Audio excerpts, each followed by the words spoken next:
여러 번 드렸던 말씀이지만 이 예수님의 사역은 이 세 가지로 말씀드릴 수 있습니다.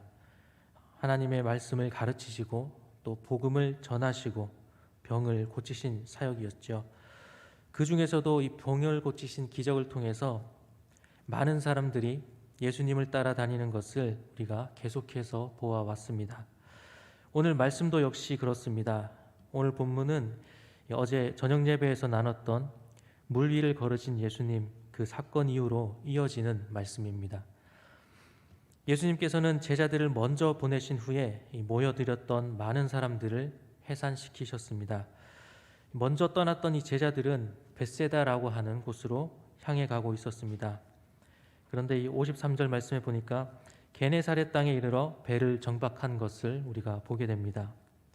역풍 때문에 제대로 나아가지 못했던 제자들인데 예수님을 만난 후 이 바람은 그쳤지만 이 역풍은 그쳤지만 원래의 목적지 벳세다가 아닌 게네사렛이라고 하는 곳으로 가게 되었습니다.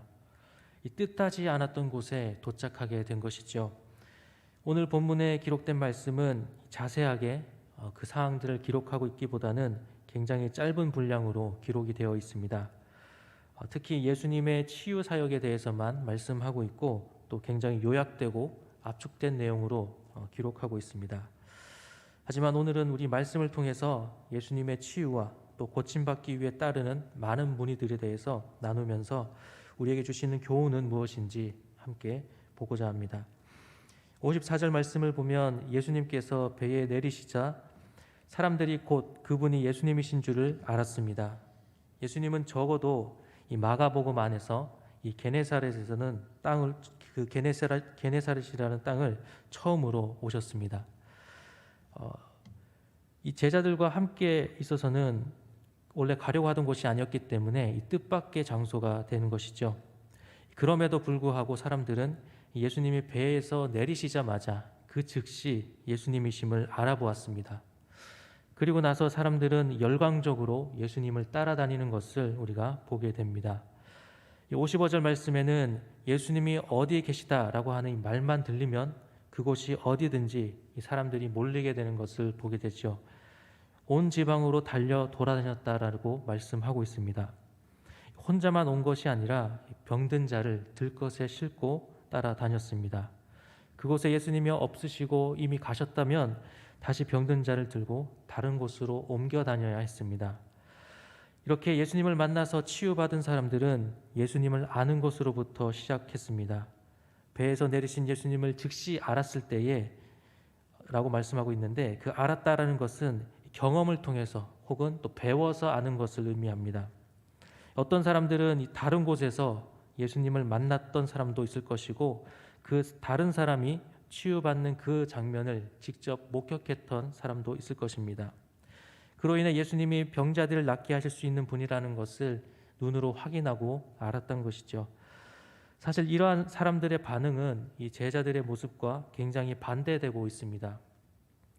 어제 말씀에서 제자들은 이 물 위를 걷는 예수님을 보면서 유령인 줄 알았죠. 이 오병이어의 기적을 체험하고서도 예수님을 제대로 알지 못해서 이 바람을 잠잠케 하시는 그 모습을 보고 또 놀라워했습니다. 그 앞에서 우리가 나눴던 이 4장 말씀에서도 보면 이 바람과 또 바다를 잠잠케 하시는 그 예수님을 보면서도 제자들이 놀라워하는 것을 우리가 보았습니다. 예수님의 고향인 나사렛 사람들도 마찬가지였습니다.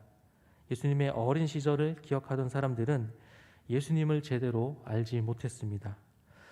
그 어린 시절의 기억 때문에 예수님을 제대로 받아들일 수가 없었습니다. 예수님을 이해할 수가 없었습니다. 마지막 56절 말씀을 보니까 이 지방과 도시 또 마을마다 사람들이 몰리는 시장에서 예수님이 병자들을 고치시는 것을 보게 됩니다. 사람들은 예수님의 옷가에라도 손을 대게 하시기를 간구하고 있습니다. 그럴 때에 이 사람들은 어떻게 되었습니까? 이 손을 대는 자는 다 성함을 얻었습니다. 한 사람도 예외 없이 예수님의 옷가에라도 손댄 사람들은 치유를 받은 것이죠. 이건 역시도 대비되는 이 과거의 일이 있습니다. 이 일도 예수님의 고향인 나사렛에서 일어난 일과 비교가 됩니다. 이 자신들의 고정관념 때문에 오히려 고향 사람들이 예수님을 믿지 못한 것이죠.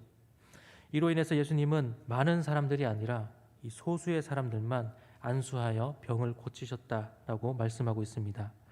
오히려 예수님께서는 이 고향 사람들이 믿지 않음을 이상히 여기셨다라고 말씀해 주고 있습니다. 그러나 이곳 게네사렛의 사람들은 예수님을 따라다니며 모든 사람들이 고침을 받았다라고 말씀해 주고 있습니다. 예수님을 만나서 치유받은 사람들은 예수님께 만질 수 있게 해달라고, 예수님 옷을 만질 수 있게 해달라고 간구하는 사람들이었습니다. 왜 이렇게 다른 모습들이 나타나고 있을까요? 우리는 그 이유를 쉽게 떠올릴 수 있습니다. 우리는 혈루증을 앓던 여인에 대해서 잘 기억하고 있을 것입니다. 예수님의 옷자락을 만짐으로 치유받은 여인이었지요. 예수님께서는 공개적으로 이 여인이 치유받았다라는 것을 사람들 앞에서 선포하셨습니다.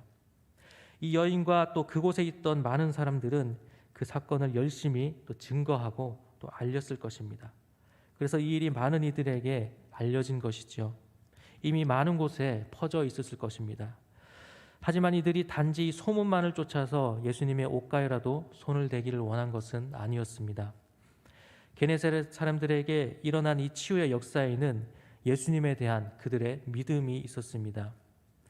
예수님께서 이 혈루증을 앓던 여인이 고침을 받았을 때에 내 믿음이 너를 구원하였다라고 말씀하시죠. 그렇습니다. 이 게네사렛 사람들이 다 고침을 받을 수 있었던 것은 옷을 대었을 때에 고침을 받을 것이라고 하는 믿음이 있었기 때문이었습니다.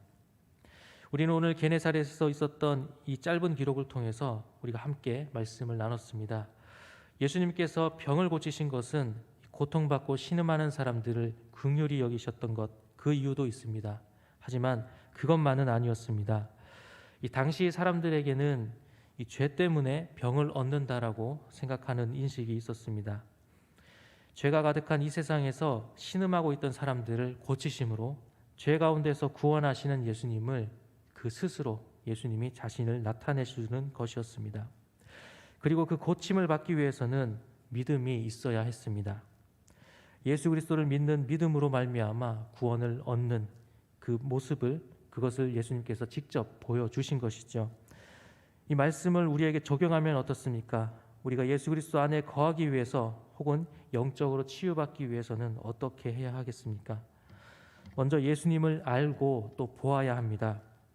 배에서 예수님이 내리시자마자 그 즉시 예수님을 알아보았던 그 사람들처럼 우리는 예수님을 알아야 합니다.